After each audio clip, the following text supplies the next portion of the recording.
Gout Gout was supposed to leave Sydney with a world record.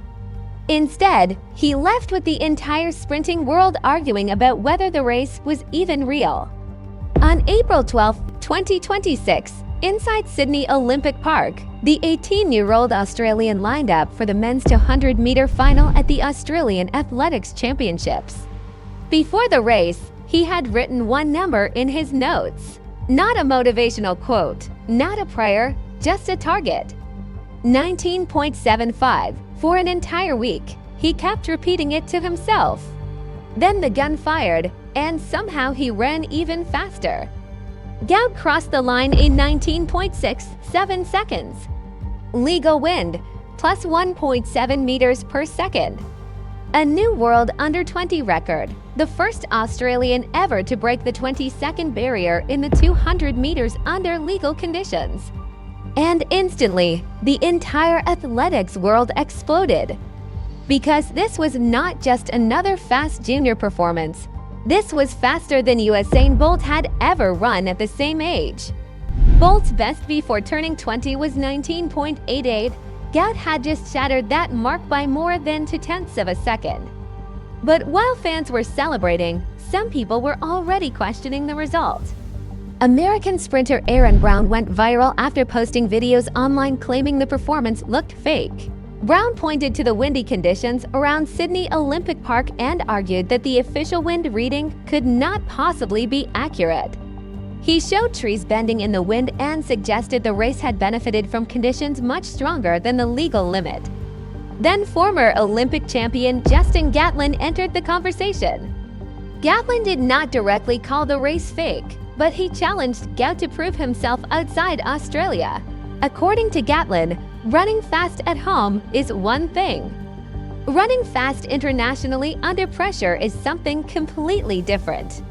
Suddenly, one of the biggest stories in track and field was no longer just about an 18-year-old breaking records. It became a debate about legitimacy. Was Gout Gout truly the next sprint superstar? Or had the conditions exaggerated what happened in Sydney? To understand why the reaction became so intense, you have to understand who Gout Gout actually is. Because this story did not begin on a professional track. It began in Ipswich, Queensland, where Gout was born to parents from South Sudan's Dinka community.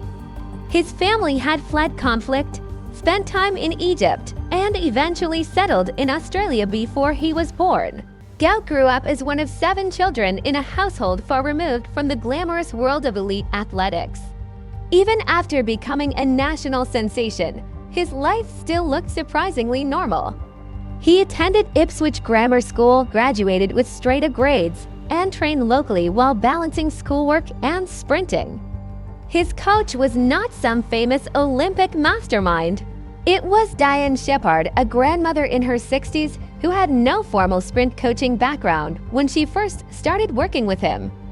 The moment she saw Gout run, she reportedly told the school's headmaster that he was going to become a star. She has remained his only coach ever since.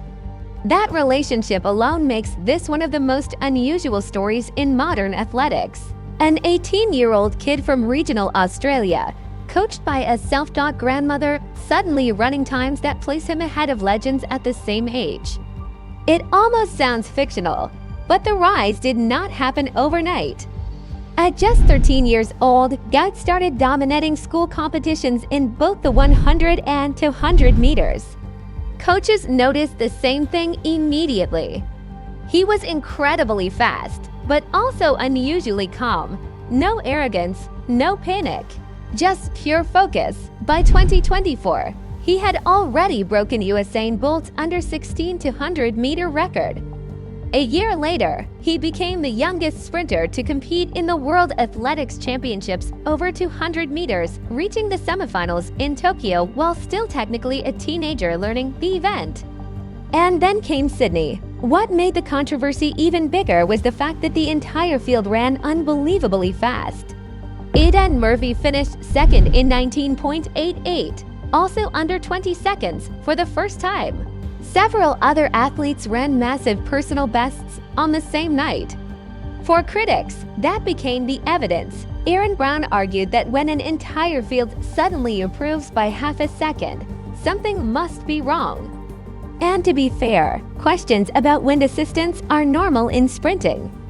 Conditions matter. Tailwinds can completely change races.